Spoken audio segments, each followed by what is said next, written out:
Espero que todos estejam bem. Estou bem, graças a Deus. E vamos falar hoje do capítulo 27, Sede perfeitos. Nós vamos falar dos caracteres da perfeição, nós vamos falar um pouquinho do homem de bem, nós vamos falar um pouquinho também da parábola do semeador e vamos falar também um pouquinho sobre o dever.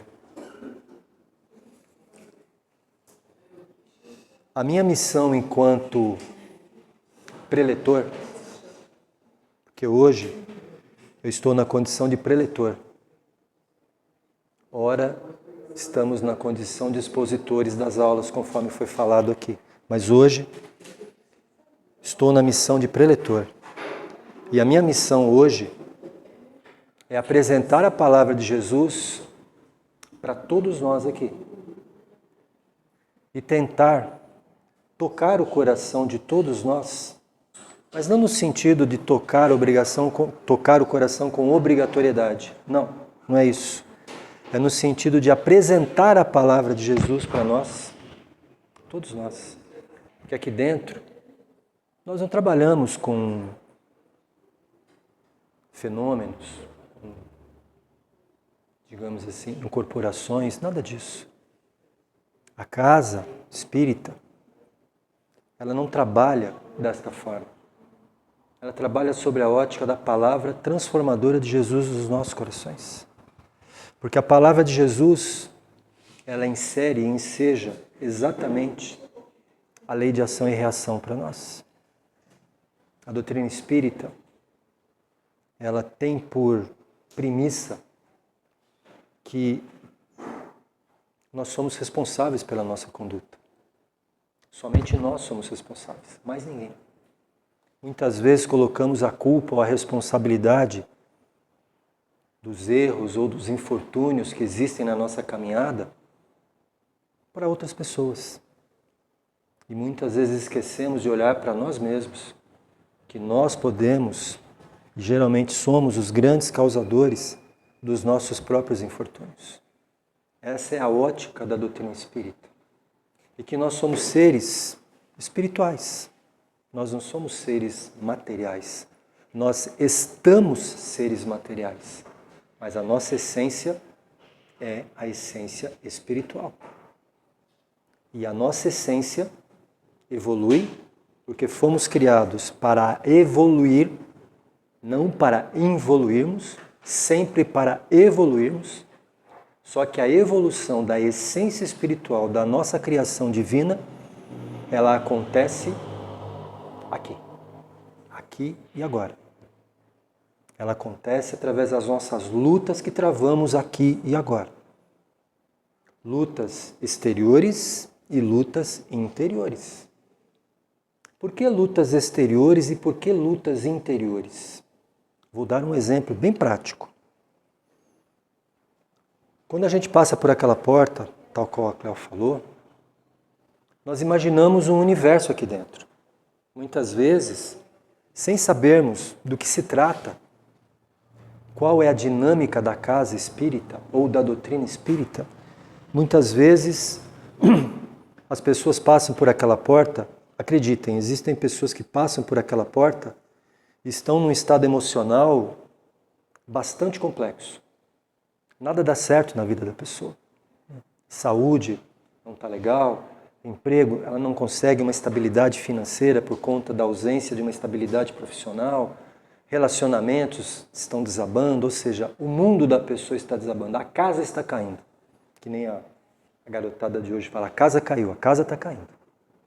Então ela entra por aquela porta, muitas vezes as pessoas entram numa casa espírita como o último refúgio. Muitas vezes, como o último bastião. Vou tentar lá, porque se lá não der certo, eu não sei mais aonde eu vou tentar.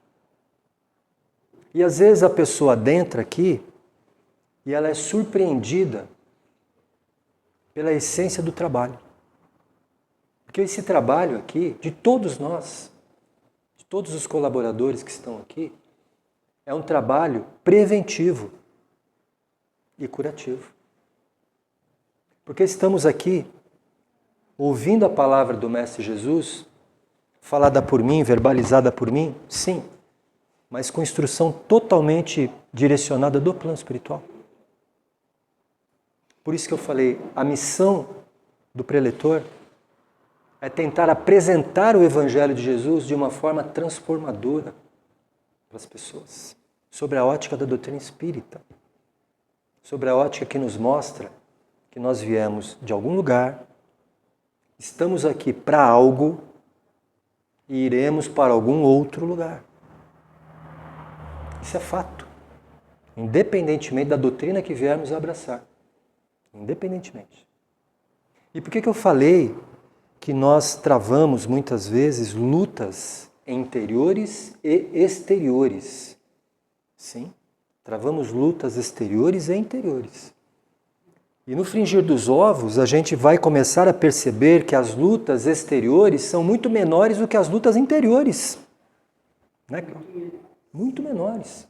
Porque nós imaginamos, sem que a gente tenha o conhecimento de causa do que é a doutrina espírita, do que ela nos proporciona em matéria de entendimento, de conhecimento. Uma escola da vida. Uma escola. Porque ela mostra para nós que existem as duas situações de guerra, vamos chamar assim. A guerra, o combate. Paulo de Tarso fala do bom combate. O grande Paulo de Tarso. Existe o combate exterior e o combate interior. Qual que é o combate exterior? O combate exterior, ele existe porque, assim como nós, aqui, hoje, estamos vivendo neste mundo, nós temos a nossa essência espiritual e a nossa carne, o nosso corpo, que ganhamos de Deus para uma nova jornada nesta vida. Há de chegar um momento em que partiremos. Todos nós iremos partir. Independentemente de termos 2 anos, 10, 50, 90, todos nós partiremos um dia. Ok? E ao partirmos, deixaremos apenas aqui a materialidade, a nossa matéria. O nosso espírito sobrevive e ele será direcionado para lugares aonde continuaremos o nosso processo evolutivo. Ok? Vocês prestaram atenção que quando a gente começou a prece, eu falei de espíritos desencarnados que recebem autorização para estarem aqui? Sim. Porque a casa é blindada. Espiritualmente a casa é blindada. No momento que se começa o trabalho, as orações são feitas, são chamadas as equipes de proteção, segurança, e essas equipes trabalham sob o ponto de vista vibracional, efetuando uma proteção vibracional na casa, onde não é autorizada a entrada de espíritos que não estejam alinhados e afinados com o propósito da casa, que é aprender, mesmo que eu seja uma pessoa não boa, porque eu pratico o mal. Eu pratico o mal. Mas eu estou aqui tentando me regenerar. Ok? Então, quando a gente parte desse pressuposto, existem irmãos desencarnados que recebem a autorização do plano espiritual para estarem aqui para aprender. Nós estamos aqui aproximadamente em 20 pessoas encarnadas.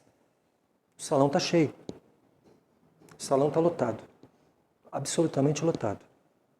Por quê? Porque são irmãos espirituais que recebem a autorização do plano espiritual para estarem aqui, para aprender conosco sobre a palavra do Mestre Jesus.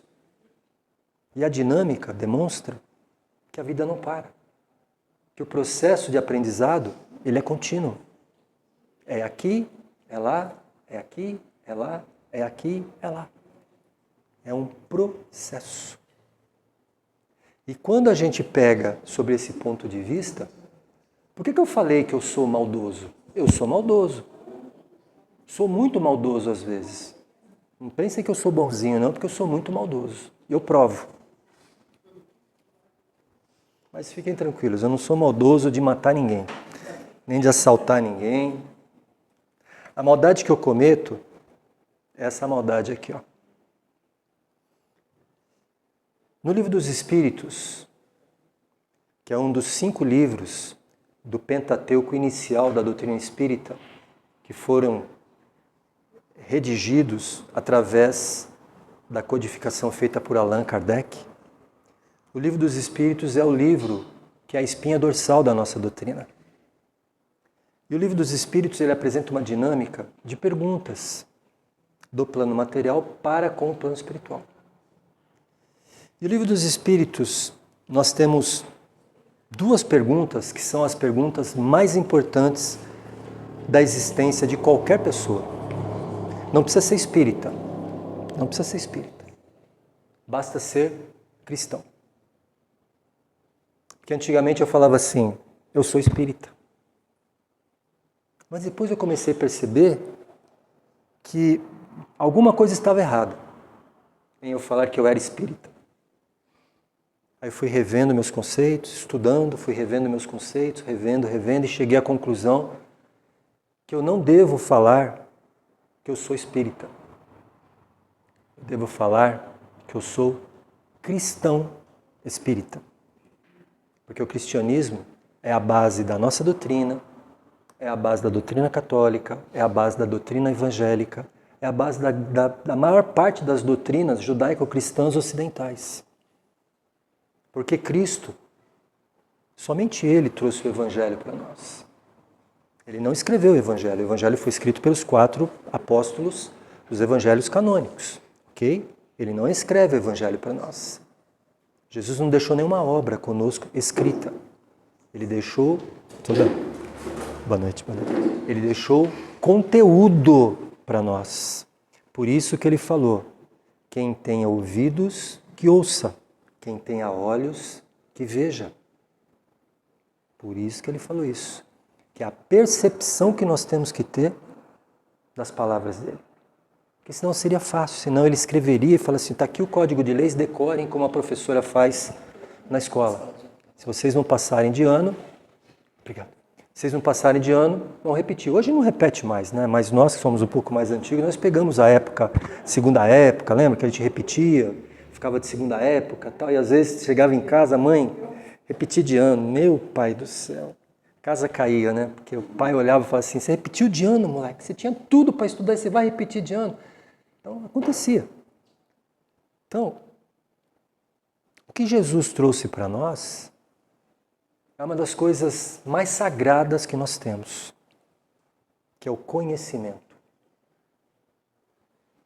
As 3 perguntas mais importantes, na minha opinião, do Livro dos Espíritos, e por isso eu falei, eu não preciso ser espírita para entender a dinâmica dessas perguntas, apesar que esse livro ele é direcionado para cursos dentro da nossa doutrina, ok? Porque aqui dentro existe uma dinâmica de um relacionamento entre o plano material e o plano espiritual, ok? A primeira pergunta, que eu acho que é a mais importante de todas, é a pergunta número 1 do Livro dos Espíritos. O que é Deus? Deus é a inteligência suprema, causa primeira de todas as coisas. Então Deus está acima de tudo, acima de todos, é a inteligência maior do universo, Ele é nosso Pai Criador e nós somos as suas criações, as suas criaturas. E aí vem, no meu entendimento, as 2 perguntas mais importantes para que eu consiga entender o meu papel como cristão espírita. Acho que vocês não estavam aqui quando eu falei, comecei a falar sobre a preleção e falei que eu sou maldoso. E eu sou maldoso. Eu pratico o mal. Mas não o mal de matar ninguém.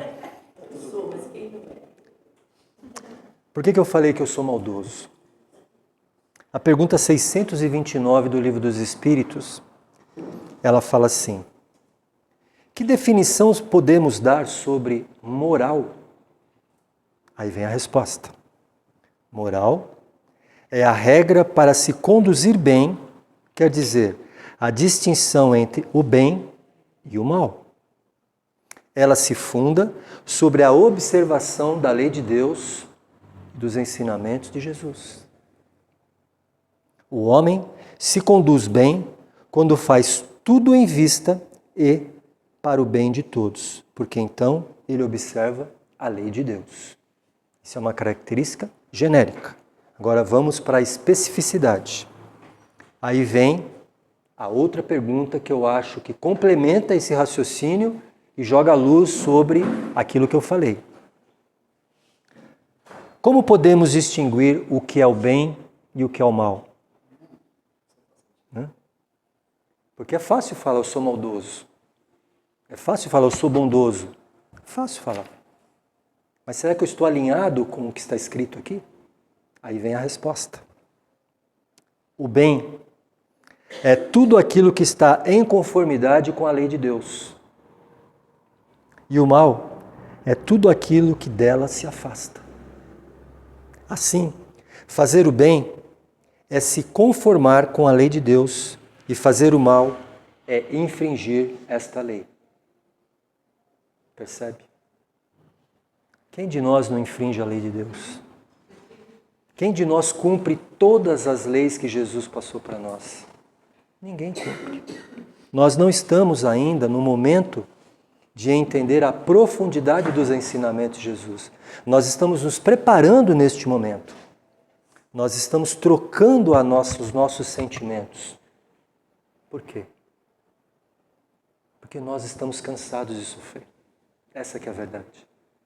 Nós estamos cansados de passar por situações que trazem sofrimento, trazem angústia, trazem desolação, trazem sentimentos que nos ligam mais ao fracasso do que à vitória.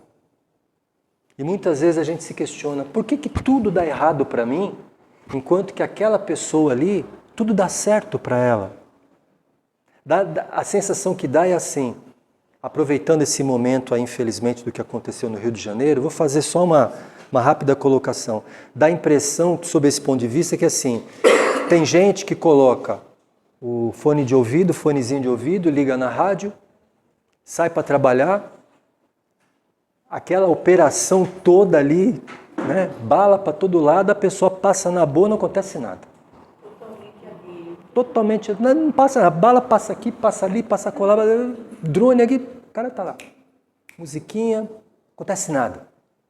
Aí eu vou lá, saio, falo, não vou entrar nesse negócio não, eu vou subir lá, vou lá para cima, lá tem uma caixa d'água que é super bem protegida, eu vou ficar lá até que aconteça tudo. Ela é uma bala lá perdida, vai lá, ricocheteia, vai lá, me pega lá e me alcança lá.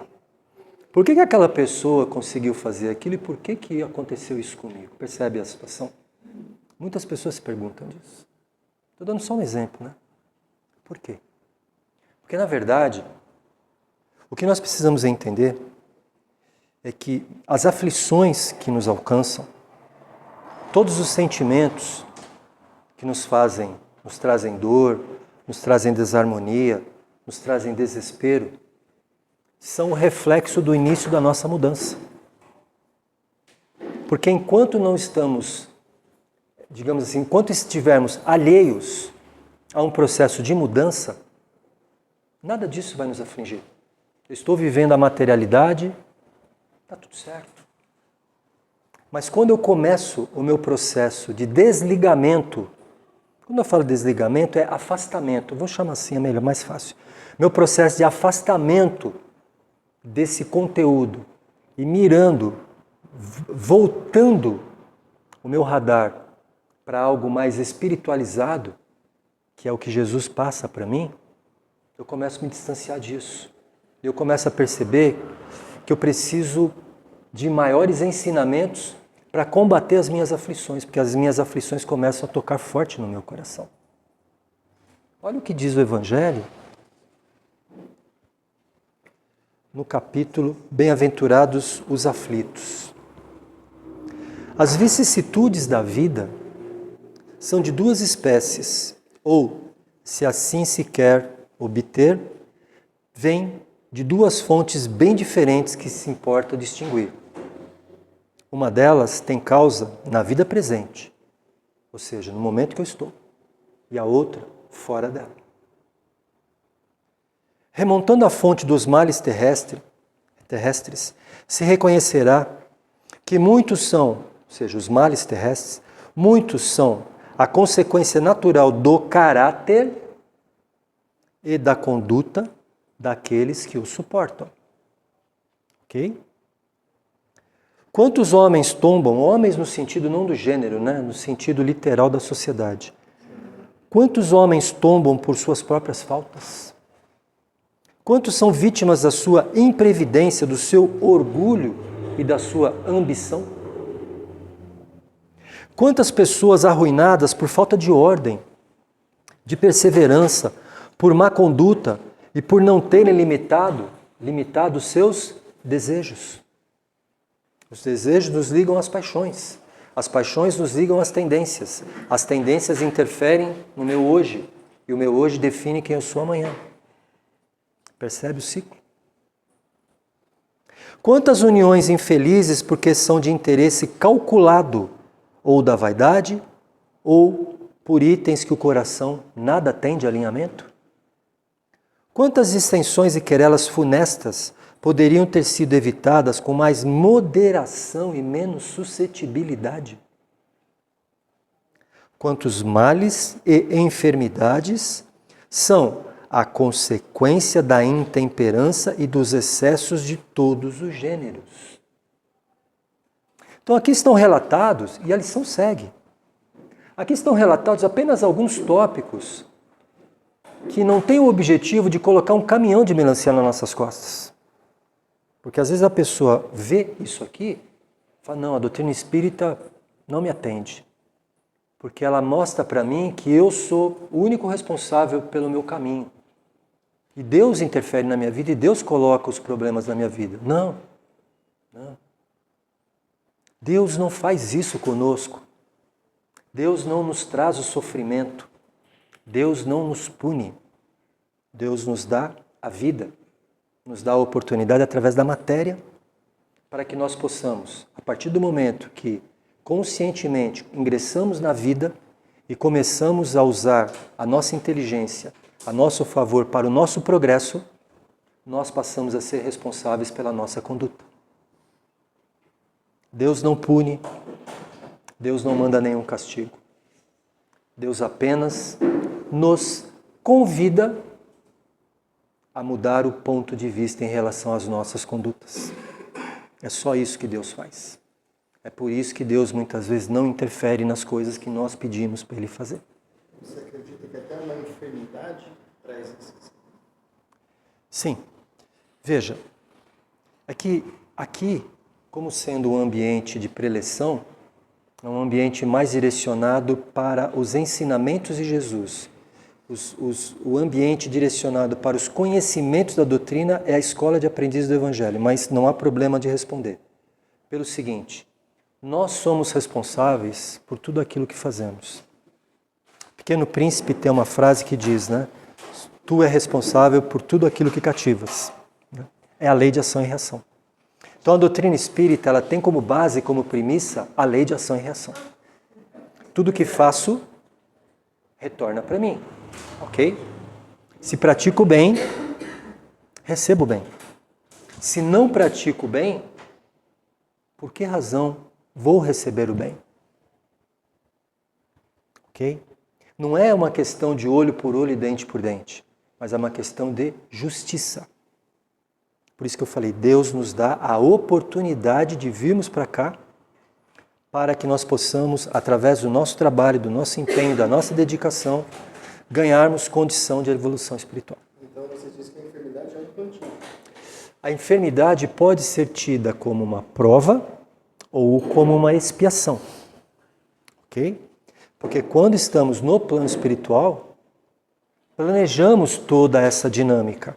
Planejamos a nossa família, planejamos os nossos filhos, por afinidade de grupo.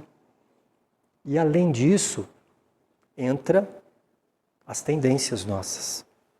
Porque a doutrina espírita ela trabalha com o passado, o presente e o futuro.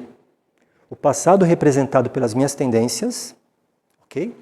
O presente pelas minhas escolhas e o futuro pelo meu destino.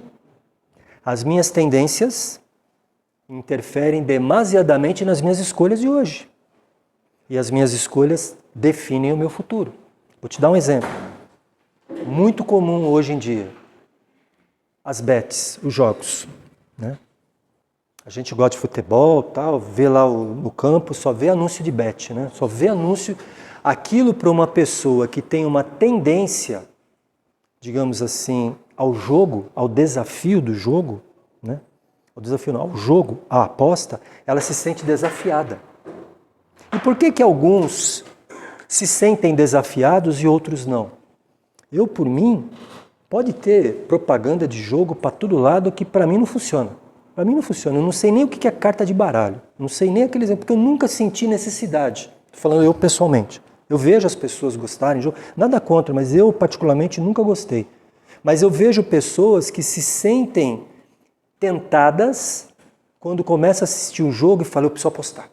Eu preciso apostar, preciso fazer isso, preciso fazer aquilo. Por quê? Porque isso é uma tendência que a pessoa traz com ela. De outras vidas. Percebe? Assim como existem essas tendências, existem também as nossas responsabilidades. E os ajustes são feitos agora. Depois a gente pode até conversar sobre esse assunto. Beleza? Porque é mais só um esclarecimento para a gente poder entender a dinâmica do Evangelho. Beleza? Que isso. Então, quando a gente pega isso aqui, o Evangelho, na verdade, de hoje, o tema é os sedes perfeitos. Jesus pede para nós a perfeição, que nem está escrito ali? Não, de jeito nenhum, de jeito nenhum. Exatamente. Às vezes, eu me programo lá no plano espiritual a ser eu falo assim, eu fiz tanta coisa errada porque eu não alinhei a minha conduta aos ensinamentos de Jesus e eu quero ressarcir a humanidade. Eu quero ir agora, eu quero ir na condição de um médico. Eu quero descobrir a cura para a AIDS, eu quero descobrir a cura para várias doenças, eu quero fazer um hospital onde ninguém vai pagar, eu vou trazer tudo do bom e do melhor para as pessoas. Beleza. Aí chego aqui e começo a me envolver com a situação da atmosfera que tem aqui. Aí começo a desviar o meu caminho. Aí aquele caminho de um médico, aquele caminho de uma pessoa que queria trazer o bem para a humanidade, é completamente distorcido e eu faço ao contrário daquilo. Né? Faço o contrário hoje, faço o contrário, faço tudo ao contrário. Como que eu vou analisar essa situação? Por isso que Jesus, ele não pede a perfeição, porque ele sabe que nós não podemos oferecer a perfeição, porque a perfeição somente é dada àqueles espíritos que alcançam a perfeição. E para você alcançar a perfeição, você precisa conhecer as leis e alinhar a sua conduta às leis. Jesus fez isso. Jesus é um espírito puro. Qual é a característica de um espírito puro? Ele conhece todas as leis. Quais são essas leis? Ele conhece os 10 mandamentos. Ele conhece todo o conteúdo do Evangelho, principalmente as bem-aventuranças, desde a aflição até a misericórdia, que é o começo e o fim das bem-aventuranças. Ele conhece o sentido da oração do Pai Nosso. Ele conhece o sentido da oração da Ave Maria. Ele conhece todas as leis divinas e leis universais que nos são reveladas dentro da doutrina espírita na escola de aprendiz do Evangelho. Ok? A lei da reprodução, a lei da igualdade, a lei da sociedade, a lei da justiça e uma série de outras leis mais específicas e estudadas na escola de aprendiz do Evangelho. Perfeito? Perfeito. Jesus não só conheceu todas essas leis, como ele as decorou e ele as aplicou na sua relação com o seu próximo. Porque para a gente alcançar o reino de Deus, que o próprio ensinamento de Jesus fala, só tem um caminho para alcançar o reino de Deus. E não é a gente ficar rezando todo dia. Vai adiantar? Vai. Não é só rezar. É a prática. É a prática do relacionamento com o meu próximo. Não adianta nada eu ficar só rezando. Se na hora que eu saio para a rua e vou para o fronte de batalha, e o fronte de batalha é o meu relacionamento com os meus próximos. Porque existem pessoas que me querem bem e existem pessoas que não me querem bem. Nem Jesus foi unânime. No trabalho a gente percebe isso, é uma competitividade muito grande. Nas relações pessoais, nas relações familiares, nas relações amigáveis. A gente sabe disso. É aí que é o grande trabalho que nós temos. Os nossos relacionamentos com os nossos próximos. Por isso que Jesus falou que nós precisamos resolver todas as nossas pendências aqui antes de irmos para o plano espiritual.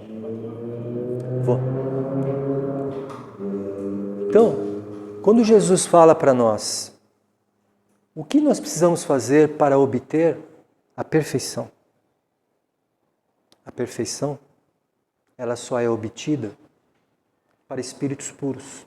Espíritos que passaram pela mesma trajetória que nós estamos passando, que pode acreditar. Mas para aqui? Estou continuando, peço desculpas. Continuando essa linha de raciocínio. Jesus, ele passou pelo mesmo processo que nós estamos passando. Pelo mesmo processo, igualzinho. Ele sentiu as mesmas dores, as mesmas aflições que nós sentimos, ou estamos sentindo. Só que ele se propôs... Oi? Sim, mas eu digo assim, todo o processo dele, né, não somente no momento que ele estava encarnado aqui, todo o processo de evolução dele, porque Jesus também passou pelo mesmo processo evolutivo que nós estamos passando. Igualzinho. A diferença é que ele conheceu as leis, ele entendeu as leis, e ele aplicou as leis dele, e ele evoluiu. E evoluindo, ele alcançou a condição de um espírito perfeito.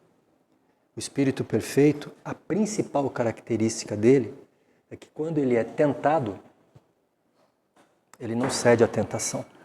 O espírito tem predominância sobre a matéria.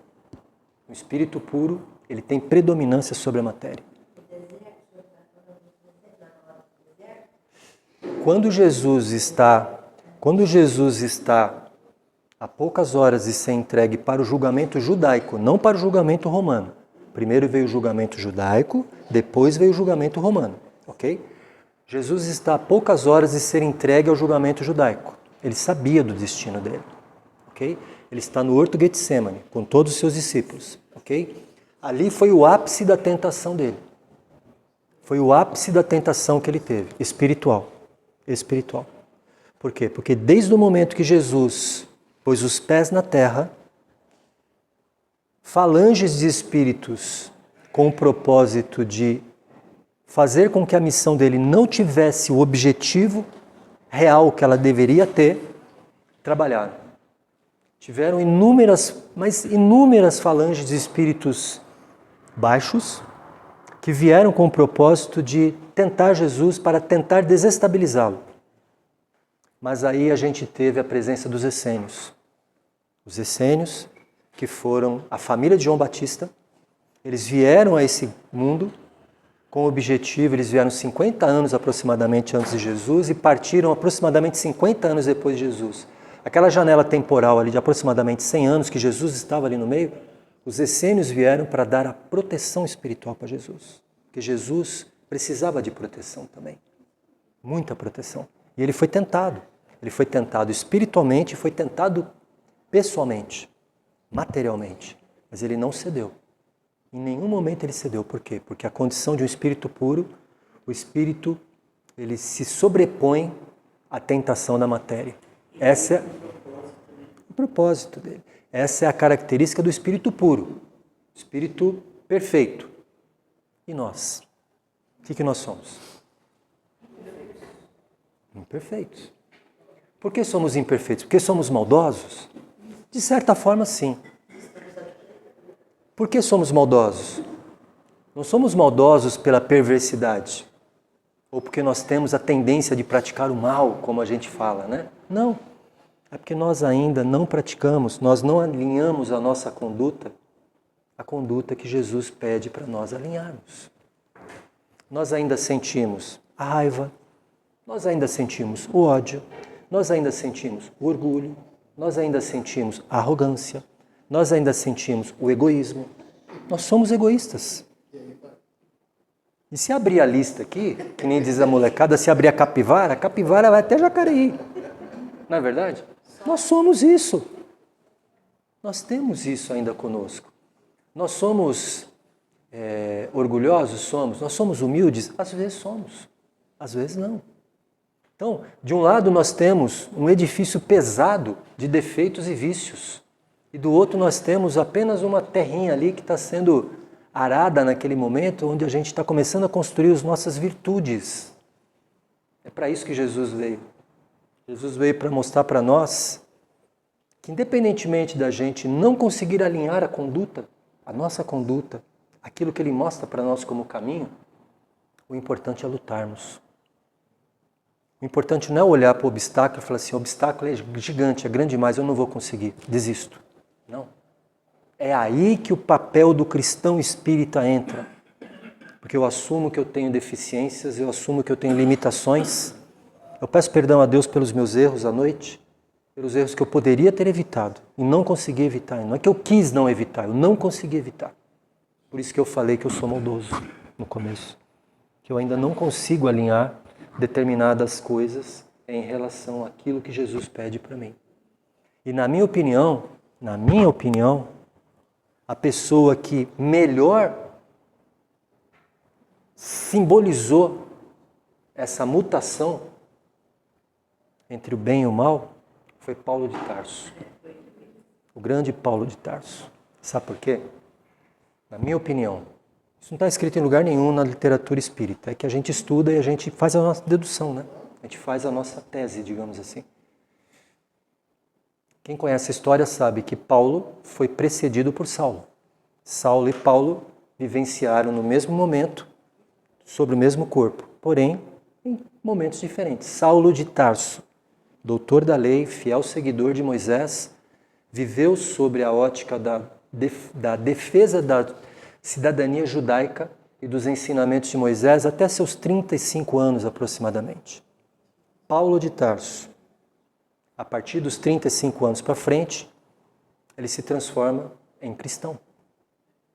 Ele tinha como seguidor, ele tinha como o seu modelo Jesus. E Saulo tinha como modelo Moisés. As leis de Moisés foram extremamente rígidas. E as leis que Jesus passou para nós são extremamente flexíveis. Ok? Por que são flexíveis? Porque ele sabe que nós não podemos ser perfeitos. São duas reencarnações, né? Não, no mesmo tempo. No mesmo tempo. No mesmo momento, Saulo perseguiu os cristãos. Saulo deu a ordem para eliminar cristãos. E Paulo simbolizou o perdão por essas ordens. Ok? Livre-arbítrio. Então, por que Paulo e Saulo foram importantes para nós? Porque para que Paulo pudesse existir, precisou existir Saulo. Percebe? Precisou existir Saulo para que Paulo pudesse nascer. Paulo não sairia do modelo de Paulo se não tivesse existido Saulo. E eu costumo dizer sempre assim, eu pego os 5 sentidos, visão, audição, olfato, tato e paladar, a boca, né, o falar. E eu faço uma análise entre a conduta dos dois. Ali eu enxergo a obra de Jesus.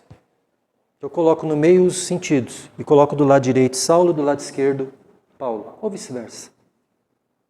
O que Saulo fez com os seus olhos? Saulo usou os olhos dele para enxergar os inimigos de Moisés. Ok? O que Paulo fez com os olhos dele? Paulo usou seus olhos para aproximar os dois extremos. Ele enxergou os inimigos de Moisés ainda, os inimigos de Jesus e os seguidores de Moisés. Ele não teve um olhar seletivo, ele enxergou a oportunidade da reconciliação dos dois opostos. Percebe? Saulo não. Saulo só olhava para os inimigos de Moisés, que eram seguidores de Jesus. Percebe? O que Saulo fez com a sua boca? Ou o que Saulo fez com seu ouvido?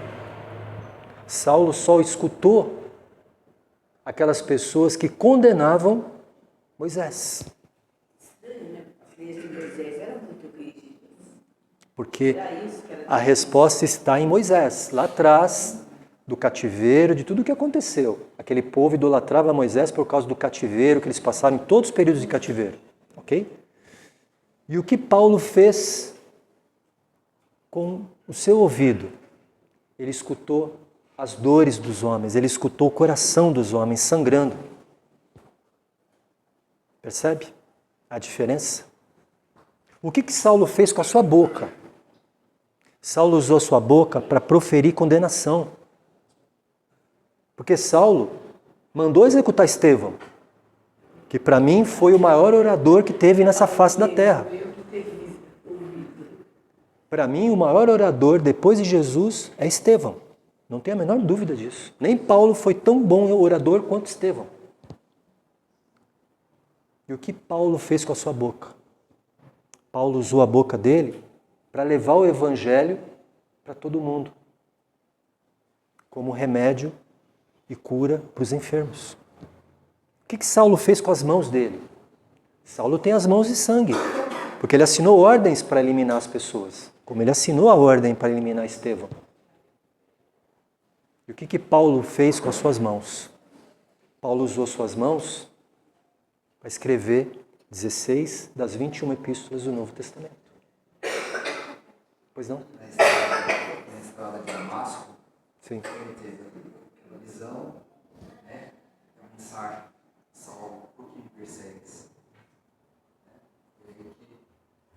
Em cima disso, eu tenho uma tese que eu defendo a tese do seguinte ponto de vista. Saulo, a gente diz que Saulo amava Moisés e Paulo amava Jesus. Mas no fundo, os dois amavam Jesus. Os dois. Sabe por quê? Porque nessa hora que você está se referindo, que Saulo vai até Damasco, na Síria, para prender Ananias, que tinha convertido Abigail, sua noiva, ele requisita um exército no Sinédrio, recursos, e vai até Damasco. No meio do deserto, ele tem a visão e o encontro com Jesus. E ele fica absolutamente sozinho, cego, que a vibração de Jesus era tamanha que tirou-lhe a visão durante 3 dias. Ele ficou completamente cego durante 3 dias, sozinho no deserto, uma temperatura, sei lá, de 50 graus, e ele cai no chão, prostrado, na hora que Jesus se aproxima dele.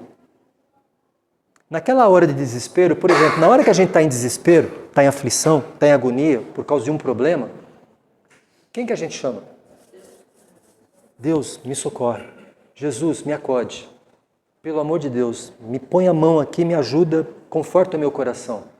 Seria natural, naquele momento de aflição de de Saulo, que ele chamasse quem? Moisés. Moisés, por favor, me acuda. Não. Quem ele chama? Jesus. És tu, mestre. O que queres que eu faça? Ele fala assim. Jesus fala assim para ele. Saulo, Saulo, por que me persegues? E Saulo fala, mestre, és tu? Como é que ele vai falar, mestre, és tu? O que queres que eu faça? Se ele era exatamente aquilo que ele sempre lutou contrário a vida inteira. Significa dizer que ele amava Jesus no interior. E ele mostrava para todos que ele tinha um outro sentimento para com Jesus. Mas, na verdade, ele amava profundamente já Jesus. Porque não tem como você não se apaixonar pela obra de Jesus. Não tem como. Porque você sabe que Ele é o caminho, Ele é a verdade e Ele é a vida. E Ele veio aqui para trazer para nós a reformulação, a oportunidade da gente se transformar. E nós estamos no caminho da transformação, todos nós. Desde as pessoas que estão alinhadas, como as pessoas que não têm o menor alinhamento com o ensinamento de Jesus. Sedes perfeitos. Somos perfeitos? Ainda não. Mas estamos no caminho. Eu não tenho a menor dúvida. E todos nós vamos chegar. Todos nós. Uns chegarão às 9 horas, outros chegarão às 11, outros chegarão às 3, outros chegarão às 23 horas. Pode falar, mas todos chegaremos. Porque todos nós somos criações de Deus.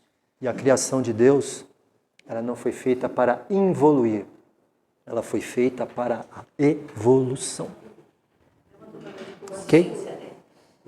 Sim. É importante também lembrar que também, além de tudo isso, eu tenho a gratidão. que faz parte também, até pelas coisas erradas, até pelo dia que não seja, o dia que seja ruim. Isso faz parte também da nossa evolução. Sim. Salmo 95. Sim. A gratidão é o melhor dos sentimentos que nós temos, né? Ok, meus amigos? Okay. Então ficamos.